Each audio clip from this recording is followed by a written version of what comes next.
This podcast is brought to you by Healthy Dog Food Recipe Maker. If you would like to switch your dog from processed food to healthier diet, or if you are already feeding raw or cooked diet and would like to ensure that it is well balanced and complete, the Recipe Maker is for you. There are no human doctors who recommend processed food over fresh, wholesome diet, and it is time for the veterinary industry to do the same. The Recipe Maker is free for any caring dog lover, and I'm sure it is you. It has all the information you need on what foods are good for dogs, how much to feed, and to determine if your dog's weight is optimal and what supplement groups are needed to make the diet complete. All you need to do is to go to recipemaker.peterdobias.com and try to create your first recipe for your beloved dog.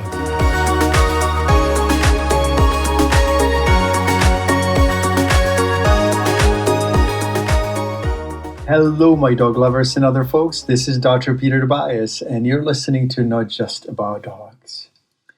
Before I dive into part 2 of the puppy series, I want to remind you that I have also recorded part 1, which is on immunity and socialization of puppies. It is super important to keep your puppies well socialized and also immune and protected, while not to overuse vaccine and chemicals in their early stages of life. Without socialization, puppies either turn into scaredy dogs or annoying, maladjusted punks that bully other dogs and embarrass their parents. You know what I mean. I'm sure that you've seen those dogs that bully everyone. And also there are people who don't know what to do and are probably feeling bad. Most people adopt a puppy without even thinking about the basics of puppy care. They're unaware that as soon as they bring their new puppy home, they will be inevitably pulled into the black hole of processed food and toxic flea and tick products and chemicals, and those have very high potential to harm their sweet dog. As a veterinarian, I've seen it all, from the drug reps coming to schmooze in the clinics and buying lunches and pizzas for the staff, to the conferences that are sponsored and dominated by pet food and drug giants who organize lavish buffet dinners that are masterfully blended with so-called education pieces. These companies feed us very, very good food, while they suggest that we should feed our dogs and other animals processed food. Now, they want to give veterinarians the impression that if they want to belong to the fold, they have to practice their medicine, and that means to use toxic drugs, chemicals, and kibble. It would be easy to slip into the mode of them versus us, but I suggest that we don't waste time trying to convert the unconvertible. The primary purpose of these companies and people who work for them is to maximize profits and please shareholders instead of transforming healthcare. They love the status quo the same way the car companies loved the world before Tesla, and the book and music publishers took advantage of the artists and writers. But the world is changing, and I think that healthcare is the next. And the only way we can change it is to empower ourselves, empower yourselves with knowledge that makes sense to you and is aligned with natural principles of healing and nutrition, no matter if the products are proprietary, natural, or not natural, cheap or costly. The focus should be on the patient, on our dogs, on our own health, as opposed to profits or who benefits. Now, I know that this may be a very non-capitalist concept, but health and healthcare should not really belong in the same category as selling shoes or cars or other goods. Health is the most valuable possession, and it is also our natural wealth to be healthy. Now, when it comes to our dogs, they keep us healthy, they keep us sane, especially now, and therefore it's so important to look after their health, and that starts from puppyhood. I think that you should also question everything, because not all the advice that you get out there will be correct, and you have to make the best decision for your dog Personally, I do not mind if you put my suggestions through scrutiny and ask questions because if you do, it means that you care. To say this, my plan today is to talk about food and puppies and all the myths that surround nutrition. There are many mistakes that people make with food and puppies.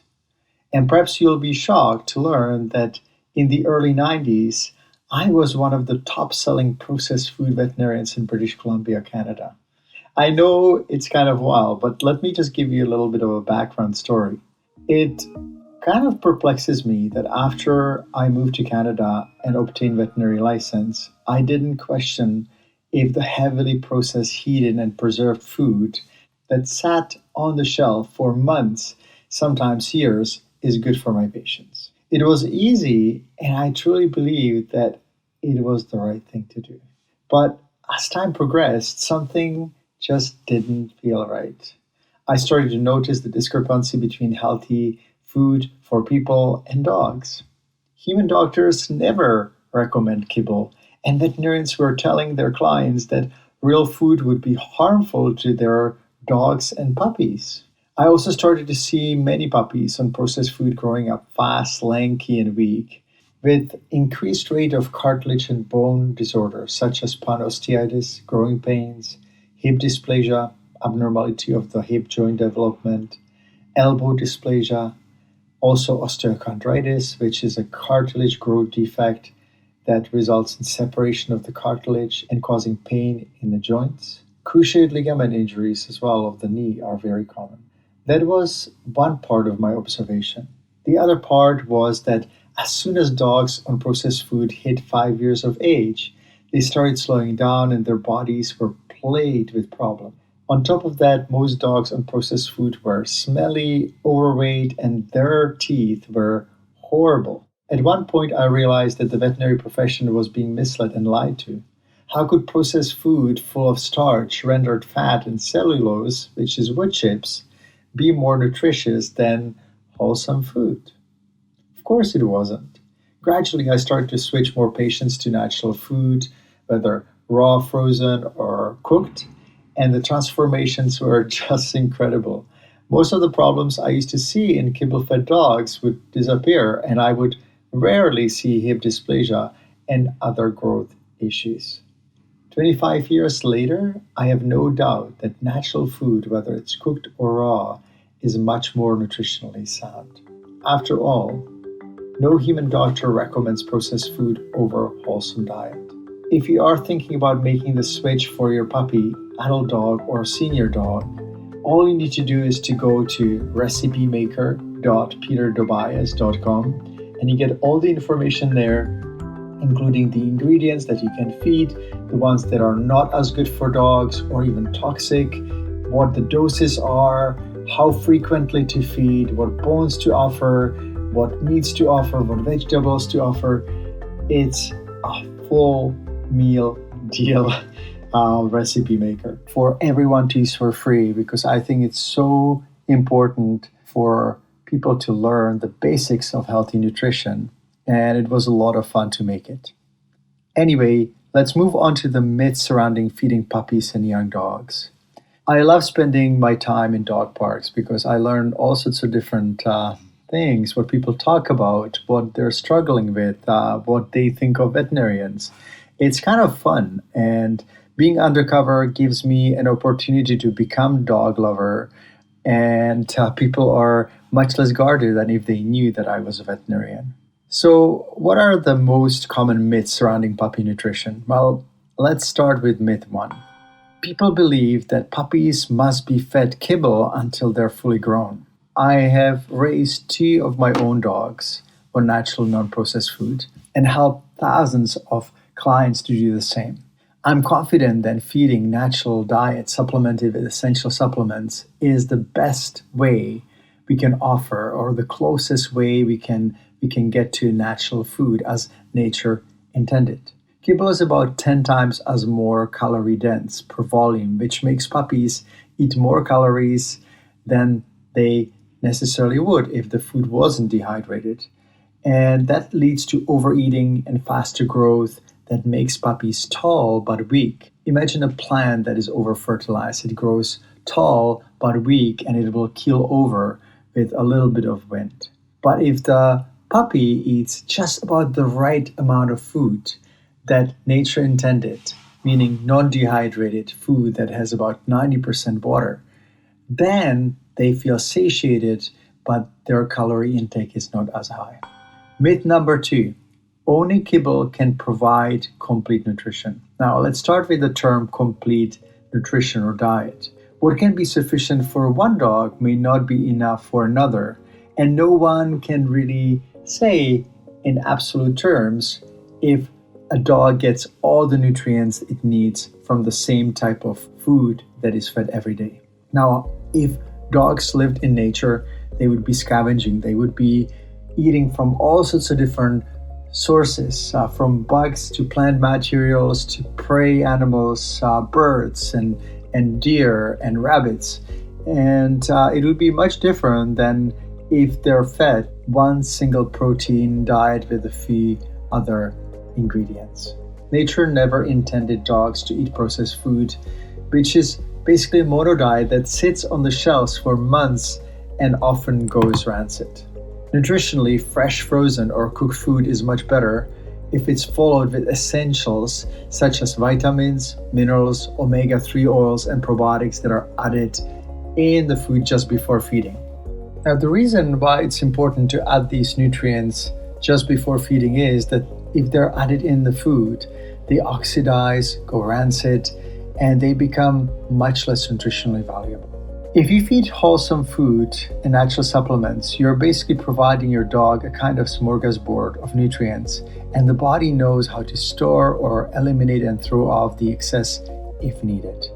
In contrast, even if you feed the best ingredient kibble that had all the supplements, it will be inferior to fresh food because the food and nutrients degrade fast during storage.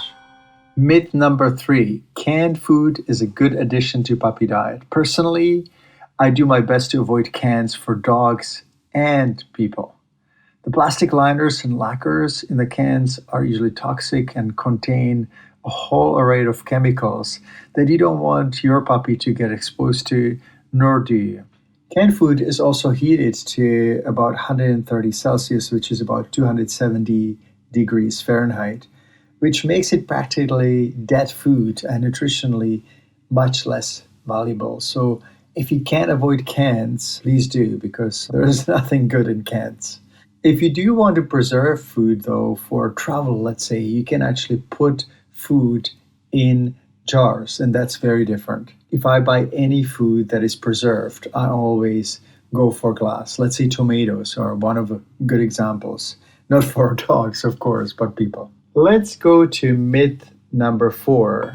Kibble cleans teeth. Yes, right. And so do double chocolate chip cookies. I'm just kidding. But the problem is that kibble is highly processed, and the highly processed food sticks to teeth much more readily than fresh food.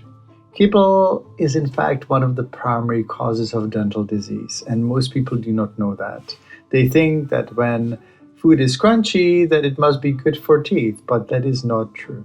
Now, if you want to prevent tartar buildup, especially if you have a little dog, they suffer from very severe gingivitis and gum disease.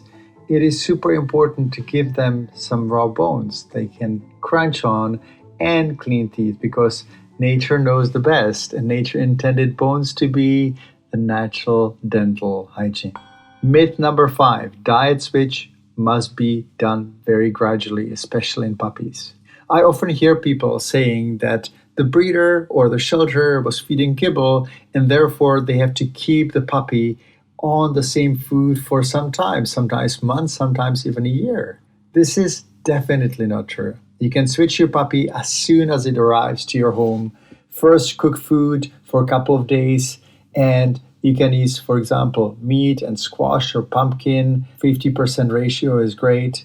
And eventually you can switch to raw or stay with cooked if you are not feeling comfortable with feeding raw. Once again, use the recipe maker by going to recipemaker.peterdobias.com to create balanced meals for them. The recipe maker is complimentary for any caring dog lover, which I'm sure is you. Myth number 6, raw food has bacteria that is dangerous. Now, this is a good one because in the course of 25 years of feeding and recommending raw diet for dogs, I have no doubt that raw food is safer than processed food. Canines have a natural ability to resist bacteria because they're natural scavengers with very strong stomach acids that protect their digestive tract from pathogens. Plus, I like to know what I'm feeding, and kibble is usually so processed that it makes it impossible to recognize what is in it. Pet food companies use fear of bacteria to market their food, but the digestive tract of wild and domestic canines is pretty much unrecognizable from each other. Processed, poor quality ingredients and starches in kibble lead to much more frequent digestive disturbances in bacterial flora, which makes dogs more susceptible to pathogens. If your dog has a tendency to diarrhea, please go to my website at peterdobias.com and search for diarrhea, which will give you a detailed article on what to do if your dog has digestive troubles. Myth number 7, puppies must not eat chicken bones. I can only assume that this myth originates from problems with cooked bones, which are very different from raw and are dangerous, and I do not recommend them. But when it comes to raw bones, nature intended bones to be ingested. I don't know any wolves or coyotes that would debone their chicken or their birds or their rabbits. They also keep dogs entertained and keep them busy, especially with puppies, and out of trouble. If you want to learn more about safe bone feeding, all you need to do is to go to my website again and type bones or bone feeding in the search window. It'll come up with an article that will give you more details. Myth number 8, raw bones splinter and therefore they're dangerous. Once again, raw bones are safe and the sharp, pointy pieces will not pierce your puppy's gut. The canine intestines are very strong. They have a very strong muscular layer that contracts and deflects sharper pieces without causing any harm. As a surgeon, I know how tough the dog intestines are. I've seen them many, many times. They're very difficult to pierce. Also, dogs have very strong stomach acids, and bones generally predigest in the stomach before they are passed on to the gut. Myth number 9. Some people believe that toothbrushing will prevent dental disease. Now, it may surprise you, but I do not clean my dog's teeth by a toothbrush. Instead, I give him medium-sized bones to crunch on and scale his teeth, which works really great, and that's what nature intended.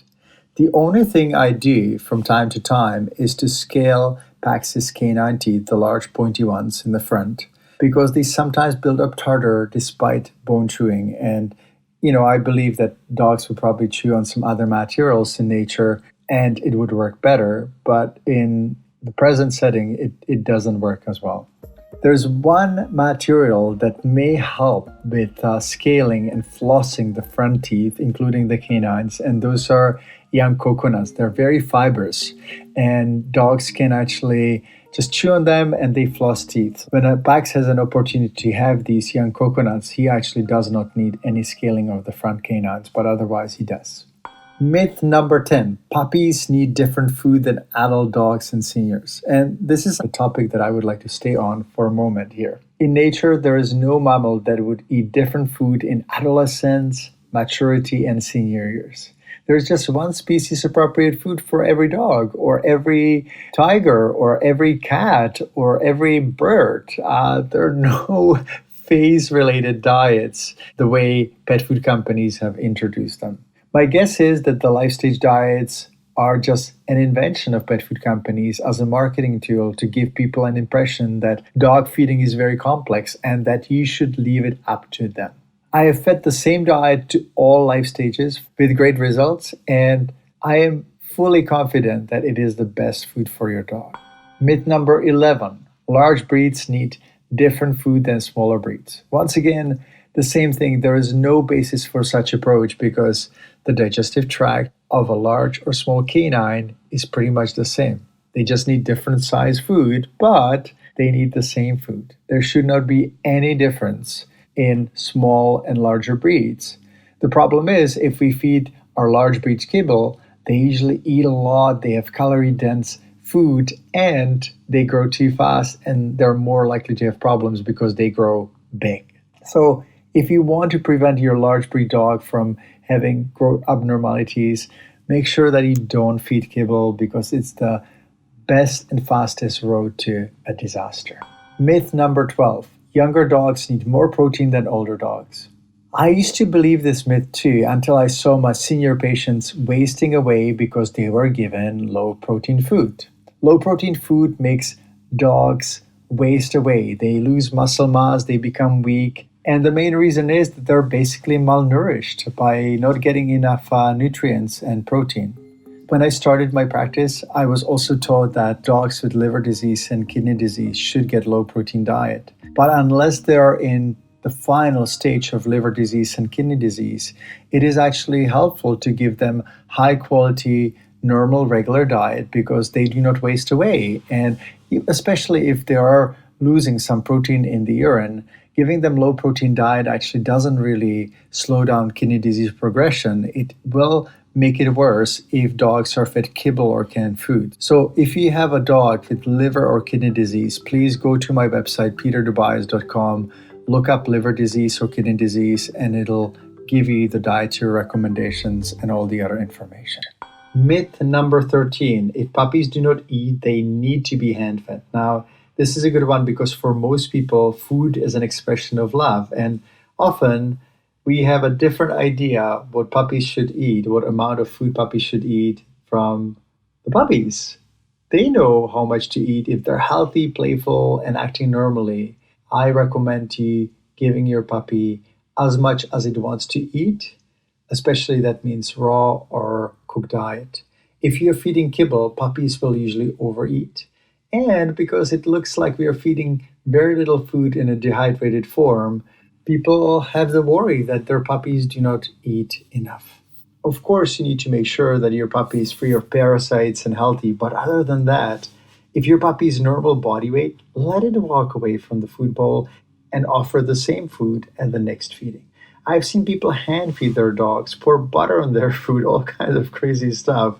I remember one client had actually 5 different dogs, different breeds, different sizes. They all had issues with appetite because they were used to getting butter on their food and all sorts of goodies, and that is definitely not good. If your dog is not sick, they know the best how much to eat, and you have to trust me on that. Myth number 14: puppies need 3 sets of vaccines to be immune. Now, in the previous podcast, I talk about immunity, socialization, and vaccines. Look it up and make sure that you educate yourself because most puppies get more vaccines than needed, which stresses their immune system and eventually make them more sick. Myth number 15: puppies need to stay thin to prevent growth problems. I find this one especially frustrating because there are many puppies out there looking like walking bone rags. I like to feed puppies 3 times a day until 5 months of age, 2 times until 1 year, and then once a day. Now, once a day may be a little bit of a challenge for people, but it is known that dogs would naturally fast, and it is actually good to stimulate their certain enzymes, which are the anti-aging enzymes. So fasting is good for not only dogs, but also people. Puppies should eat as much food as they need, and they get rarely overweight if they are fed regular, raw, or cooked food. The problem is not the quantity, but the calorie density that makes puppies overeat and grow too fast. If we feed the right food, there should be no problem with feeding puppies as much as they want. And I want you to remember that. Don't believe breeders, don't believe veterinarians who say that you have to limit your puppy's food. Would you limit the food for your baby? I don't think so. And we should not do this either for dogs. If you are looking for a handy chart to recognize if your dog is overweight or underweight, you can go to my website to therecipemaker.peterdobias.com and get an idea if your dog is over or underweight. The other thing that you can do, you can just simply feel the ribs and the hips. If you are not able to feel and count the ribs, that means that your dog is overweight. And if you can see the ribs, if you give your dog a bath and wet their coat, or if they are short hair, and if you can see the ribs, that means that their dog is underweight. And that's about it for today. If you have any questions, you can always go to peterdobias.com and submit your request or question in the window there. And don't forget to subscribe to my newsletter because I publish new information every week on how to keep your dog healthy and happy for many years to come. Have a wonderful day and give your dog a hug for me. Take care.